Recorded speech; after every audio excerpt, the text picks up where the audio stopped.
জান্নাতে সব জিনিস চাইলেই কি পাওয়া যাবে? আমি যদি মেসি, রোনাল্ডো এদের সাথে ফুটবল খেলতে চাই, সেটাও কি আল্লাহ দিবে? মানে এমন এমন প্রশ্ন মাঝে মাঝে আপনারা অনলাইনে পাঠান, যে প্রশ্নগুলো আমাদেরকে অবাক করে। ভাই, আপনি জান্নাতে যে ওদের সাথে খেলতে পারবেন কিনা আগে জান্নাতে যায় লন।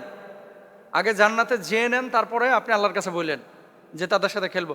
তো যে আল্লাহ মেসি রোনাল্ডো বানাইছে, সে আল্লাহ কি জান্নাতে মেসি রোনাল্ডো আপনাকে দিতে পারেন না? ওদের মতো একটা সত্তা কি বানায় দিতে পারেন না?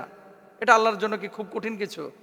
আল্লাহ বলবে কুন ফায়াকুন, হব হয়ে যাবে। তবে হ্যাঁ, জান্নাতে দুনিয়াবি কোনো ফাতরা কাজ মানুষ কামনাই করবে না। দুনিয়াবি ফাতরা কাজ বুঝেন? মানে যে জিনিসগুলো দুনিয়ার জিন্দেগিতে মানুষ অবলীলায় সময় নষ্ট করেছে, যেগুলোতে মানুষ বিভ্রান্ত হয়েছে, যে সমস্ত জিনিসগুলো মানুষকে গুনাহে নিমজ্জিত করেছে, এই জিনিসগুলো কিন্তু জান্নাতের মধ্যে আল্লাহ তাআলা দিবেন না। এখন অনেকে বলেন যে মোহতারাম, একটা ছেলেকে পছন্দ করতাম, সেই ছেলেটাকে দুনিয়াতে পাইলাম না, তো আখেরাতে জান্নাতে যাওয়ার পরে আল্লাহ কি আমার ওই ছেলের ব্যবস্থা করে দেবে? অনেক ছেলেরা বলে যে ওই মেয়েকে, চেয়ারম্যানের মেয়েকে পছন্দ করতো, ওই মেয়েকে কি আল্লাহ ব্যবস্থা করে দেবে? তো ওই মেয়ের মতো আল্লাহ কি? এই বেটা, বুঝো না তোমরা, ওই জায়গাটায় আল্লাহ সুবহানাহু ওয়া তাআলা চেয়ারম্যানের মেয়ের চাইতে তো ভালো মেয়ে রাখছে, হুর রাখছে না? তো হুর দেখার পরে চেয়ারম্যানের মেয়ের কি অনুভূতি থাকবে? তো এই মেসি রোনাল্ডো দুনিয়াতে আপনার কাছে মনে হচ্ছে বিশাল কোনো নিয়ামত, আখেরাতে বা জান্নাতে যাওয়ার পরে এই নিয়ামতগুলো আপনার মাথায় আসবে না। জান্নাতে ওয়ালাকুম ফিহা মা তাশতাহি আনফুসাকুম, আল্লাহ তাআলা বলছেন যা চাইবে আল্লাহ তাআলা জান্নাতে তাই মানুষকে দেবে। জান্নাতে সব আছে কিন্তু কয়েকটা জিনিস নাই। এখন বলবেন যে হুজুর, এটা আবার কেমন কথা? জান্নাতে সব আছে কিন্তু কয়েকটা জিনিস জান্নাতে নাই, এটা লিখে রাখেন। কি জিনিস নাই? এক নাম্বার, বালা মান আসলামা ওয়াজহাহু লিল্লাহি ওয়া হুয়া মুহসিনুন ফালাহু আজরুহু ইনদা রাব্বিহি ওয়ালা খাউফুন আলাইহিম ওয়ালা হুম ইয়াহজানুন। জান্নাতে দুঃখ নাই, ভয়ও নাই, চিন্তাও নাই, যেটা দুনিয়াতে আছে। জান্নাতে কি নাই? দুঃখ, ভয়, চিন্তা নাই। তো ওই যে আপনি যে খেলাধুলা করবেন অমুক ব্যক্তির সাথে, প্লেয়ারের সাথে, এই যে চিন্তাটা আপনার ভিতরে, এটা আসবেই না। কেন আসবে না? কারণ এর চাইতে বড় নিয়ামত আল্লাহ তাআলা আপনাকে দিয়ে রেখেছেন। দুই নাম্বার কি নাই জান্নাতে দেখেন, রোগ ক্লান্তি এবং অবসাদ বলতে কোনো কিছু থাকবে না, আক্ষেপ বলে কোনো জিনিস জান্নাতে থাকবে না। আল্লাহ কি বলছেন? লা ইয়ামাসসুহুম ফিহা নাসাবু ওয়ালা হুম মিনহা, লা ইয়ামাসসুহুম ফিহা নাসাবু ওয়ামা হুম মিনহা বিমুখরাজিন। সেখানে কোনো ক্লান্তি তাদের স্পর্শ করবে না, সেখান থেকে তাদের কখনো বেরও করা হবে না। তিন নাম্বার থাকবে না হিংসা, বিদ্বেষ এবং শত্রুতা, যে ওর জান্নাত 10 তলা, আমার জান্নাত হচ্ছে 1 তলা, কড়াইল বস্তি নাকি না। যে দুনিয়ার মানে সবচাইতে যেই নগণ্য মানুষটা মিনিমাম জান্নাত পাবে, একেও আল্লাহ তাআলা 10টা পৃথিবীর সমান জান্নাত দান করবেন। তাহলে ঊর্ধ্বে যে জান্নাত পাবে তার জান্নাতটা কত বড় হবে! সুবহানাল্লাহ। এটা এটা মাথায় রাখতে হবে। এরপরে দেখেন 4 নাম্বার, লা ইয়াসমাউনা ফিহা লাগওয়া ওয়ালা তাসিমা ইল্লা কিলান সালামান সালামা। সেখানে তারা কোনো আশার বা পাপপূর্ণ কথা শুনবে না, তারা কেবল শুনবে সালাম সালাম, শুধু শান্তির কথা শুনবে। তাহলে জান্নাতে কি থাকবে না? গুনাহ থাকবে না, অশ্লীলতা থাকবে না, অনর্থক কথা থাকবে না। এখন আপনি যে মেসি, রোনাল্ডো এদের সাথে যে খেলতে যাচ্ছেন দুনিয়াতে, হ্যাঁ শারীরিক কসরতের জন্য আপনি খেলতে পারেন, কিন্তু জুয়ারি হয়ে খেলা কি জায়েজ? জায়েজ না, হারাম, নিষিদ্ধ। শয়তানের কুমন্ত্রণাও জান্নাতে থাকবে না, বার্ধক্য এবং মৃত্যুও থাকবে না, সবাই থাকবে তাগড়া যুবক। হ্যাঁ, চুলদারি কারো পাকবে না, ক্ষুধা তৃষ্ণা অভাব দারিদ্রতা জান্নাতে থাকবে না। তো মোটামুটি কি থাকবে আর কি থাকবে না আপনারা জানলেন। আগে জান্নাতে যে নেন, তারপর আল্লাহর কাছে বলেন আল্লাহ এটা দেন সেটা দেন, আল্লাহ দিবেন ইনশাআল্লাহ। যে মুহতারাম, আপনারা এত বেশি বেশি আমল বলেন যে মাথা ঘুরে যায়। এমন কিছু আমল বলেন যে আমলগুলো করলে গুনাহ ঝরে যাবে। সংক্ষিপ্ত আকারে, ভেরি ভেরি ইম্পর্টেন্ট। অনেক মানুষ কিন্তু আপনারা গুনাহ করেন, এই গুনাহ ছাড়া একজন মানুষও পৃথিবীতে নাই। নবী আম্বিয়া আলাইহিমুসসালাতু ওয়াসসালাম তারা ছিলেন হচ্ছে নিষ্পাপ। এর বাইরে ওলিয়া উলিয়া বলেন, তারপরে অন্যান্য মানুষ, তাদের জীবনে গুনাহ হয়, আল্লাহ মাফ করেন তওবা ইস্তেগফারের মাধ্যমে।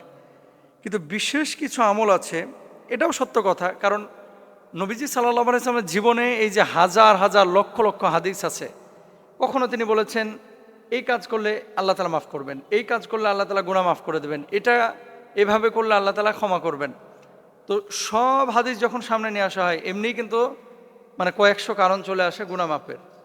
কারণ আপনি যদি বলেন যে 1-2টা কারণ বলেন, যে যেই 1-2টা কারণ আমি বা 1-2টা আমল করব আর গুনাহ মাফ আল্লাহ তাআলা করে দেবেন, তাহলে আপনাকে আমি বলবো রাসূল আকরাম সাল্লাল্লাহু আলাইহি ওয়াসাল্লামের ছোট্ট 2টি হাদিসের কথা। আবু হুরায়রা রাদিয়াল্লাহু তাআলা আনহু থেকে বর্ণিত, রাসূল আকরাম সাল্লাল্লাহু আলাইহি ওয়াসাল্লাম ইরশাদ করেছেন, যখন কোনো মুসলমান অথবা মুমিন বান্দা ওযু করে, আল্লাহ সুবহানাহু ওয়া তাআলা এই যে ওযু করার সাথে সাথে তার হাত থেকে যখন পানিগুলো বেয়ে পড়ে বা ঝরে পড়ে, আল্লাহ তাআলা তার হাতের সমস্ত গুনাহ খাতাগুলো মাফ করে দেন। সুবহানাল্লাহ। 2 নম্বর, যখন মুখ ধৌত করে, মুখ থেকে সমস্ত গুনাহগুলো আল্লাহ তাআলা মাফ করে দেন। মুখের থেকে যখন পানি পড়তেছে, এই পানির সাথে সাথে গুনাহগুলো ঝরে পড়ছে। তারপরে যখন আপনি মাথা মাসা করছেন, মাথার গুনাহ আল্লাহ তাআলা মাফ করে দিবেন। এরপরে কুলি করতেছেন, মুখের গুনাহ আল্লাহ মাফ করে দিবেন। পা ধুইতেছেন, আল্লাহ তাআলা পায়ের গুনাহ মাফ করে দিবেন। তো ওযুর দ্বারা আল্লাহ রাব্বুল আলামিন মূলত আপনার ছোট গুনাহগুলোকে মাফ করে দেন। তারপরে এটা হচ্ছে তিরমিজির হাদিস এবং সহিহ মুসলিমের মধ্যেও কিন্তু হাদিসটি রয়েছে। লাস্টে কি বলতেছেন, এমনকি শেষ পর্যন্ত সে তার গুনাহ থেকে পাক হয়ে যায়, অর্থাৎ তার জীবনে যে ছোটোখাটো গুনাহগুলো ছিল, এই গুনাহগুলো থেকে আল্লাহ রাব্বুল আলামিন একেবারে ধুয়ে মুছে তাকে সাফ করে মাফ করে দেন। সুবহানাল্লাহ। কিন্তু কবিরা গুনাহের জন্য কিছু শর্ত আছে। কবিরা গুনাহ থেকে আপনি মুক্তি পাওয়ার জন্য শুধু উজু করবেন আর আল্লাহ তাআলা মাফ করে দেবেন, ব্যাপারটা এরকম না। কবিরা গুনাহ থেকে মাফ পাওয়ার জন্য অবশ্যই আপনাকে তওবা করতে হবে, এবং এই তওবাটা হতে হবে একেবারে দৃঢ় সংকল্পবদ্ধ যে আল্লাহ, আমি এই পাপ আর জীবনে করব না। ও মাহবুদ, এই গুনাহের সাথে আমি নিজেকে আর জড়াবো না। ও আল্লাহ, এই গুনাহ আমি ভুলবশত করেছি, আমি লজ্জিত, আমি অনুতপ্ত। এভাবে আল্লাহর কাছে আকুতি মিনতি পেশ করতে হবে, চোখের পানি ছেড়ে কান্না করতে হবে। তাহলে আল্লাহ সুবহানাহু ওয়া তাআলা মাফ করবেন। কবিরা গুনাহ শুধু ওযুর দ্বারা মাফ হয় না, আবারও বলে। তাহলে আপনি যদি সগীরা গুনাহগুলো মাফ করতে চান, তাহলে সহজ আমল হচ্ছে ওযু করা। আর ওযু করবেন কিসের জন্য? খালি সারাদিন ওযু করলেন, নামাজ পড়লেন না, তা হবে না। কিন্তু ওযু করতে হবে, নামাজ পড়তে হবে, শরিয়ার বিষয়গুলোকে বাস্তবায়ন করতে হবে। তাহলে তওবা করা, ওযু করা, এটা আমরা পাইলাম। এরপরে দেখেন, নবীজি সাল্লাল্লাহু আলাইহি ওয়াসাল্লামের আরেকটি হাদিস হচ্ছে আনাস ইবনে মালিক রাদিয়াল্লাহু তাআলা আনহু থেকে বর্ণিত। একবার রাসূল সাল্লাল্লাহু আলাইহি ওয়াসাল্লাম একবার শুকনো পাতাওয়ালা গাছের কাছ দিয়ে যাচ্ছিলেন। তো আল্লাহর হাবিব সাল্লাল্লাহু আলাইহি ওয়াসাল্লাম হঠাৎ একটা লাঠি দিয়ে গাছটিতে আঘাত করলেন, পাতাগুলো ঝরে পড়ে।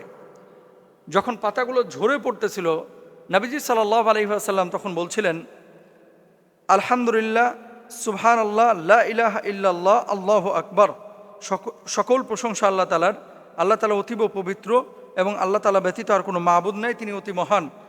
যখন কোনো ব্যক্তি সুবহানাল্লাহ, আলহামদুলিল্লাহ, লা ইলাহা ইল্লাল্লাহ এই কথাগুলো বলে, নবীজি ওই যে গাছটাকে লাড়া দিয়েছিলেন বা লাঠি দিয়ে আঘাত করার পরে যে পাতাগুলো ঝরে পড়েছিল, আল্লাহ নবী বলছে এই 3টা দোয়া যদি কেউ বেশি বেশি পড়ে, ওর জীবন থেকে ওই শুকনো পাতার মতো গুনাহগুলো আল্লাহ তাআলা একেবারে ঝেড়ে মুছে মাফ করে দেন, সাফ করে দেন। তার গুনাহগুলো ঝরে পড়ে, তার গুনাহগুলো শরীর থেকে মুছে যায় বা তার আমলনামা থেকে মুছে যায়। এটা হচ্ছে নবীজি সাল্লাল্লাহু আলাইহি ওয়াসাল্লামের হাদিস। তাহলে এই 3টা কাজ মূলত খুবই সহজ এবং গুনাহ মাফের জন্য খুবই কার্যকরী। নাম্বার 1 হচ্ছে ওযু করা, নাম্বার 2 হচ্ছে তওবা করা এবং দৃঢ় সংকল্প করা যে এই গুনাহটা আর না করব না। আর নাম্বার 3 হচ্ছে সুবহানাল্লাহ, আলহামদুলিল্লাহ, লা ইলাহা ইল্লাল্লাহ এটা বেশি বেশি পড়া। আল্লাহ তাআলা মাফ করবেন ইনশাআল্লাহ। আর প্রত্যেকটা খারাপ কাজ হয়ে যাওয়ার পরে আপনি 2 রাকাত নামাজ পড়েন, আল্লাহর কাছে মাফ চান, কিছু সৎ কাজ করেন, আল্লাহকে বলেন, আল্লাহ আর আমি গুনাহ করব না, আল্লাহ মাফ করবেন নিশ্চয় ইনশাআল্লাহ।